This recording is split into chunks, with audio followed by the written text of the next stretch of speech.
Welcome to my channel name point TV. आज हम जानने वाले हैं कि श्रीनेश नाम का अर्थ क्या होता है और श्रीनेश नाम के व्यक्ति की राशि क्या होती है और इसका लकी नंबर क्या होता है।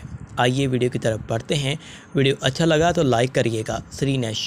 श्रीनेश नाम के व्यक्ति का अर्थ रब विष्णु का अर्थ के होते हैं। श्रीनेश एक हिंदी भाषा का नाम होता है और श्रीनेश एक हिंदू धर्म का नाम होता है। श्रीनेश नाम के व्यक्ति का लकी नंबर 8 होता है। श्रीनेश नाम के व्यक्ति का धर्म हिंदू है और श्रीनेश नाम के व्यक्ति के बारे में बात करें कि श्रीनेश नाम के व्यक्ति की राशि क्या होती है।